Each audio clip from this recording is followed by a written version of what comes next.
Salut les filles, j'espère que vous allez bien.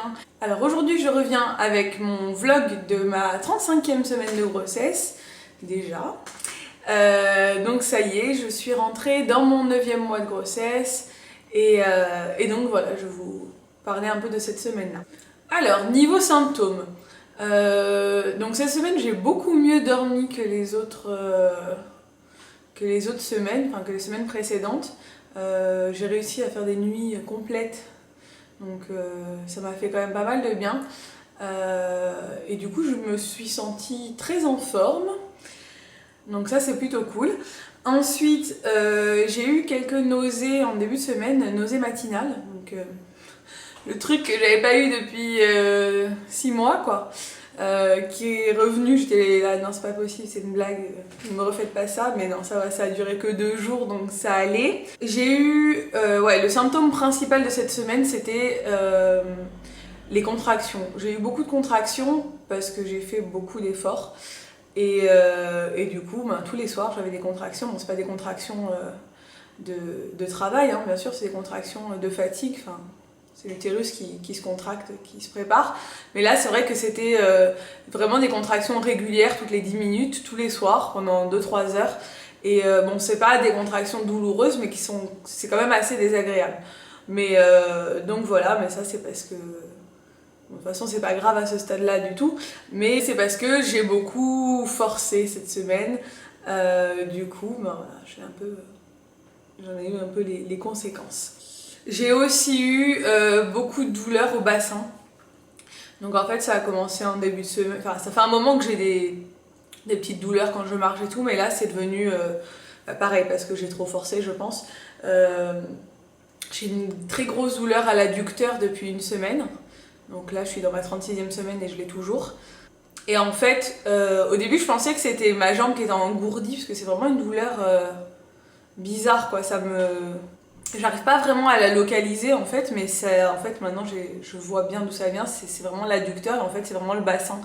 Quand je me tourne dans le lit ou quand je suis assise, j'ai beaucoup de mal à me relever et quand je marche un peu trop, après j'ai vraiment la douleur qui est là et en fait c'est les ligaments au niveau du bassin, comme m'avait dit la sage-femme, le bassin est en train de s'écarter et du coup j'ai cette douleur dans la jambe mais c'est atroce quoi. Des fois quand je fais, voilà, vu que j'ai beaucoup trop forcé pendant ma 35e semaine, le week-end, à la fin de la semaine, limite j'avais mal à en pleurer quoi. C'était vraiment super douloureux et c'est le poids du bébé en fait, hein, le poids du ventre. Et je vois maintenant que je soutiens un peu plus mon ventre quand je m'assois, je mets quelque chose pour me caler, etc. J'ai beaucoup moins ces douleurs et en fait c'est vrai que c'est le poids du ventre qui force au niveau du bassin et ça me fait super mal. Et puis voilà, question symptômes pour cette semaine, c'est ça. Ça commence à devenir un peu difficile justement avec ces douleurs. Donc maintenant j'essaie de freiner un peu, mais voilà. Pendant ma 35e semaine, j'étais à fond, on a fait énormément de choses. Je suis descendue en ville pratiquement tous les jours. On est allé au resto, au cinéma. On en profite beaucoup avec mon chéri de nos derniers moments tous les deux. On essaie de faire plein de trucs et tout. Et c'est vrai que mon corps m'a un peu rappelé à l'ordre et m'a dit calme-toi quoi, tu es enceinte de 8 mois donc maintenant stop. Donc voilà, j'essaie de me reposer un peu plus. Pendant cette 35e semaine, donc j'ai fait mon dernier cours de préparation à l'accouchement qui était sur l'allaitement.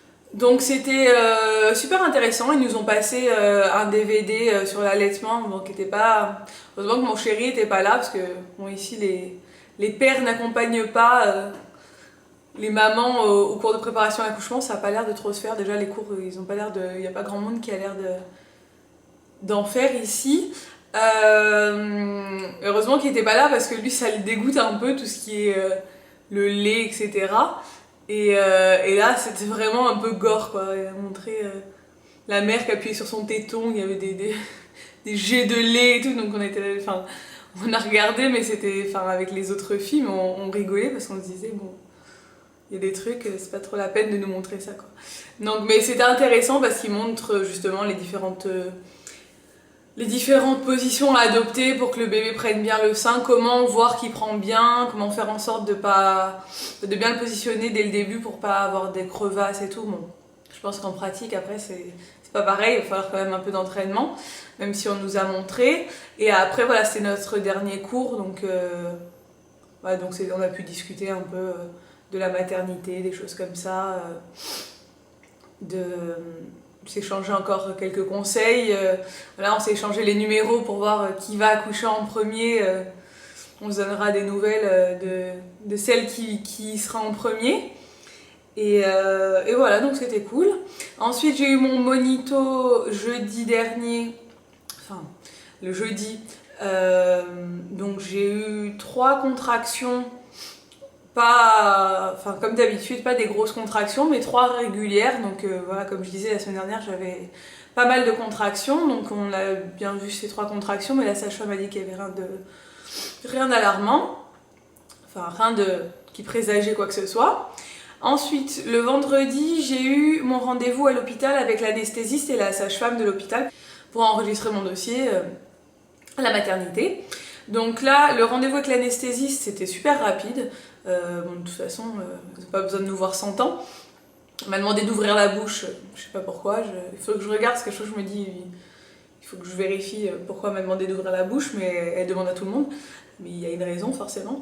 Elle m'a posé des questions, elle m'a expliqué tous les risques d'une anesthésie et comment ça se déroule au niveau de l'anesthésie, qu'il y a forcément un anesthésiste qui sera présent, etc. S'il y a une césarienne, comment ça se passe. Donc chez nous, malheureusement, le père ne peut pas assister à l'accouchement si c'est une césarienne parce qu'ils n'ont pas l'infrastructure adaptée, ils n'ont pas de bloc obstétrical en fait, hein. Ils ont des blocs normaux, donc c'est pas adapté pour que les pères participent. Donc je croise les doigts pour pas avoir une césarienne. Bon, c'est pas prévu, mais on sait jamais. Parce que c'est vrai que c'est vraiment un moment que j'ai envie de partager avec mon chéri. Et bon, après, bon, quoi qu'il arrive, si jamais il faut une césarienne, je pense que voilà, sur le moment on n'a pas le choix et que voilà, on fait avec. Mais c'est vrai que de savoir que le père est pas là, c'est un peu. Voilà, je le savais déjà, hein, mais je voulais qu'on me confirme et qu'on m'explique pourquoi. Et c'est vrai que c'est un peu embêtant. Enfin voilà, donc après la péridurale, comment ça se passe, etc. Au niveau des sensations, de ce qu'on peut faire, pas faire, etc. Donc voilà, au niveau de l'anesthésiste, rien de spécial. Après la sage-femme, elle m'a fait un monito d'une demi-heure à l'hôpital. Parce que bon, c'est la procédure, ils font un monito, ils font un prélèvement, ils font une prise de sang, ils font un toucher du col. Donc pendant ce monito, j'avais encore des contractions, hein. J'en ai eu une bien haute sur le monito, mais après les autres elles étaient comme d'habitude régulières, mais pas voilà. Elle m'a dit voilà, il y a de l'activité, on voit que vous avez un utérus contractile, etc. Mais ça veut rien dire. Vous pouvez avoir ça pendant un mois. Au niveau de mon col, elle a dit vous avez un super col. Donc j'étais là, super, merci du compliment. En fait il était dilaté à 1, enfin il est ouvert à 1, bon, ce qui est super fréquent à ce stade là, mi-long et court et mi-long. Donc c'est en bonne voie. Elle a dit ça veut rien dire, c'est à dire que le col peut ne plus bouger pendant un mois et ou ça peut se dilater dans les semaines à venir, mais elle a dit franchement on peut vraiment pas prévoir, vous dire vous allez accoucher dans 10 jours ou dans 3 semaines ou dans un mois, enfin ça se passe bien, c'est favorable, tout se déroule comme voilà, dans l'ordre des choses, mais après ça veut pas dire que je vais accoucher demain, et d'ailleurs j'ai pas accouché le lendemain, je suis toujours là semaine après, voilà, mais bon c'était bien de voir, et la tête du bébé applique bien sur le col, donc elle est en bonne position, elle est au bon endroit, donc bon je continue à avoir un peu des contractions, etc., donc ça peut agir sur le col, mais on verra bien. Bon, c'est vrai que quand on rentre dans le 9e mois, ça fait très bizarre. Parce que c'est un moment qu'on attend en fait pendant toute la grossesse, hein, on se dit voilà, j'ai hâte d'être à ce moment où on va me dire tous les jours sont bons, ça peut arriver n'importe quand, et ça a un sentiment très mitigé, c'est-à-dire que je suis super contente parce que je sais qu'elle va bientôt arriver, mais en même temps j'ai peur parce que je me dis que ça peut arriver n'importe quand, et et de me dire, bon, je suis prête, hein, mais genre si ça arrive aujourd'hui, est-ce que je suis prête aujourd'hui à l'accueillir? Enfin, c'est quand même, bon, c'est parce que c'est l'inconnu, hein, forcément ça fait toujours un peu peur, l'inconnu, de se dire, voilà, dans quelques heures je pourrais être mère si ça se trouve, enfin, voilà, ça peut arriver aujourd'hui, ou ça peut arriver dans un mois, donc un mois c'est, enfin bon là maintenant c'est plus un mois, hein, c'est ce qui reste 3 semaines, un peu plus de 3 semaines aujourd'hui. Mais voilà, de me dire ça va arriver bientôt, mais je sais pas quand, alors du coup on se dit voilà, je vais pas aller faire les magasins toute seule ou quoi que ce soit parce que si je perds les os, j'aurais l'air maligne. Et puis d'un côté je me sens en forme donc je continue à faire plein de trucs et tout. Mais bon, j'ai aussi mal partout donc je me dis que oui, on sent quand même que c'est la fin. Enfin, c'est vraiment un sentiment mitigé et j'ai vraiment hâte de la voir, j'ai hâte qu'elle soit là et tout. Mais j'ai aussi, des fois, je me dis, quand je suis avec mon chéri et tout, je me dis, ah, il faut vraiment que j'en profite parce que, voilà, demain, on va se retrouver trois, quoi. Et enfin, ça va complètement changer notre vie. Donc voilà, c'est vraiment une période bizarre. J'ai pas envie que ça dure 100 ans non plus. Mais je me dis voilà, si elle prend encore un peu son temps, c'est pas plus mal non plus. Voilà, encore une semaine, 10 jours, que je me mette vraiment dans le bain de me dire qu'elle arrive là, voilà. Je serai plus prête peut-être dans une semaine, 10 jours qu'aujourd'hui, quoi. Parce que là, je suis au début de mon 9e mois, donc bon, il y a plus de chances qu'elle arrive un peu plus tard, quoi. Enfin, on sait pas trop. Ensuite, qu'est-ce que je voulais vous dire? Ouais, j'ai vu vraiment que mon ventre était descendu, donc après, bon, je me prends en photo chaque semaine dans le miroir pour avoir l'évolution de mon ventre. Et j'ai vraiment vu la différence entre la semaine 34, enfin, la 34e semaine et la 35e. Mon ventre est vraiment descendu.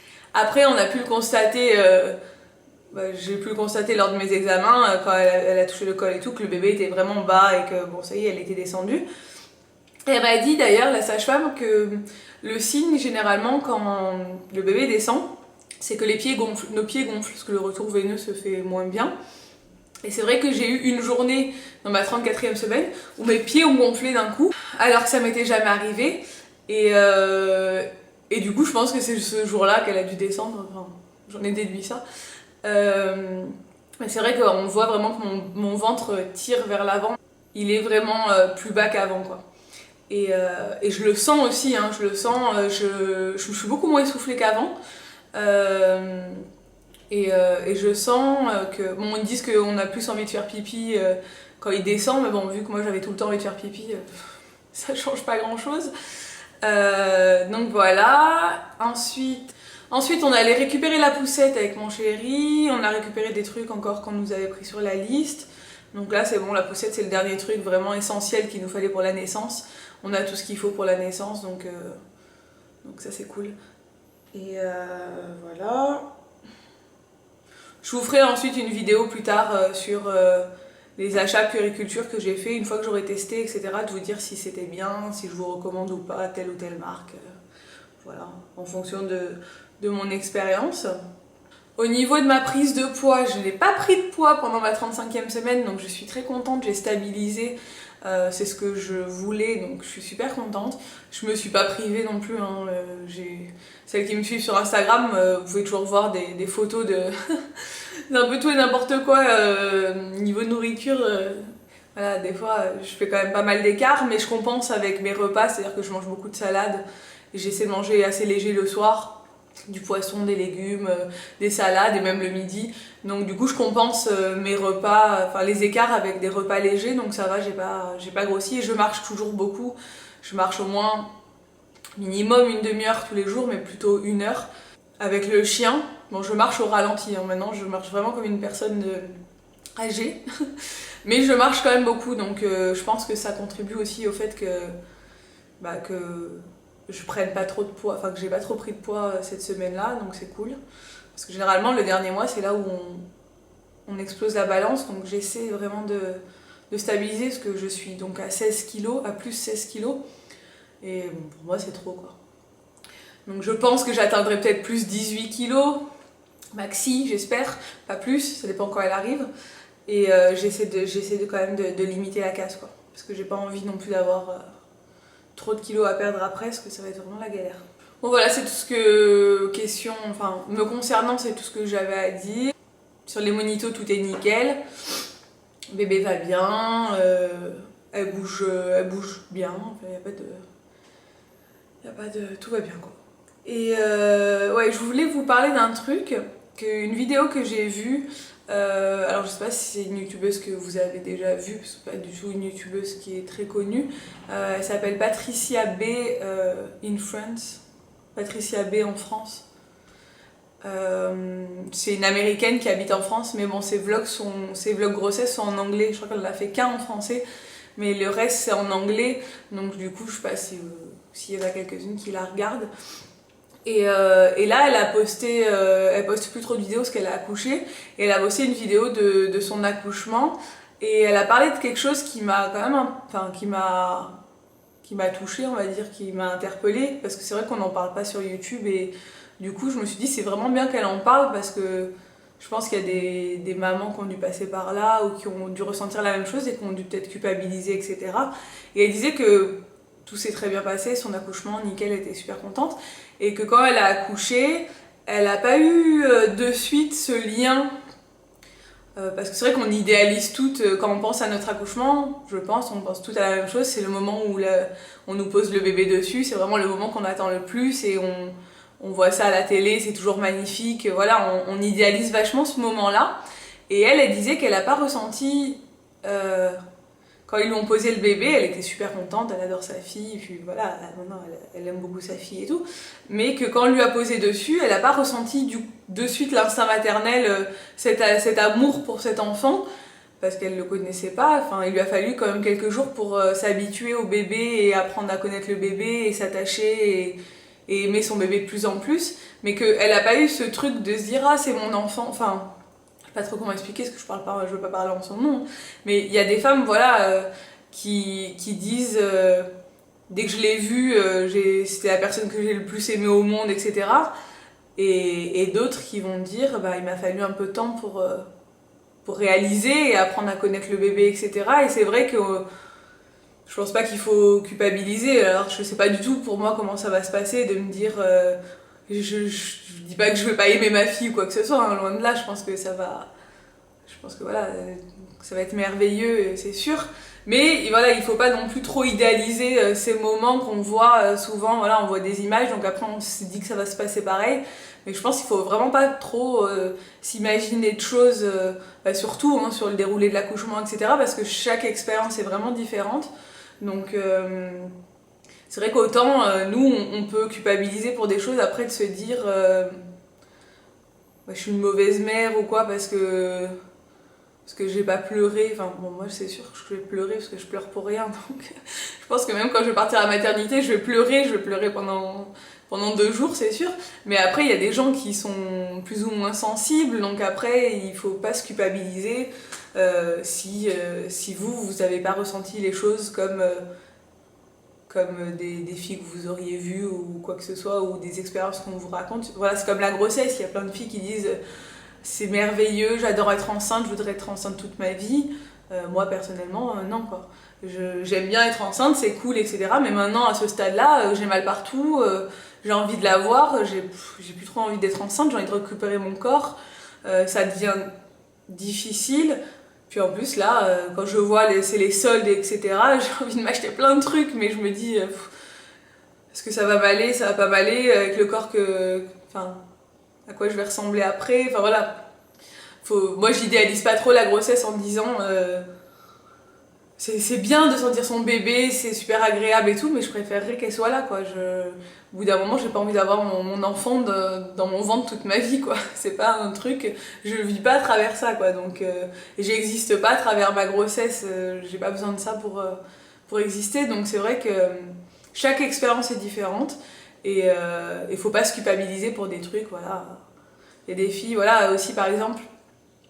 J'ai une copine qui était un peu déçue quand elle a appris qu'elle attendait un garçon et pas une fille.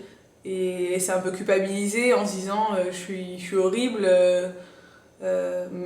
Mais en fait non, c'est juste qu'elle s'était projetée, inconsciemment elle s'était projetée avec une fille, et puis forcément on est humain, hein, c'est pas pour ça qu'elle aimera pas son bébé, et puis maintenant tout va très bien, elle s'est habituée, au bout de quelques jours elle s'était habituée, voilà, c'était juste un petit choc sur le moment, mais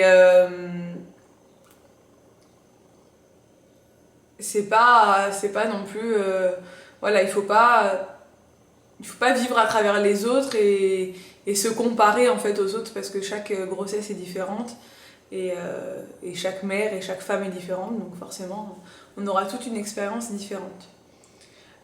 Voilà, donc ça c'était le moment un peu philosophique. C'est tout ce que j'avais à vous dire pour cette semaine. Je vous dis à la semaine prochaine pour un nouveau vlog, en espérant que... Bon, la semaine 36, je suis en plein dedans, donc je pense que je vais aller jusqu'au bout, donc je pense que ça devrait aller, mais en espérant pouvoir vous publier des vidéos. De toute façon, je préfilme des vidéos pour pouvoir un peu anticiper le moment où j'accoucherai, qui est quand même un peu d'activité sur ma chaîne pendant mon absence. Voilà. Je vais vous montrer mon ventre. Voilà mon ventre. Donc je triche un peu parce que là je suis plus dans ma 35e semaine, je suis dans ma 36e semaine. Je suis même au milieu de ma 36e semaine, donc bon, c'est plus trop d'actualité. Bon, bien sûr je suis habillée n'importe comment parce que mon haut est trop court, quoi. Donc voilà. On voit qu'il est bien descendu parce que je peux mettre ma main entre ma poitrine et mon ventre maintenant, alors qu'avant il était bien haut. Et voilà. Et je vous dis à bientôt pour une nouvelle vidéo. Ciao!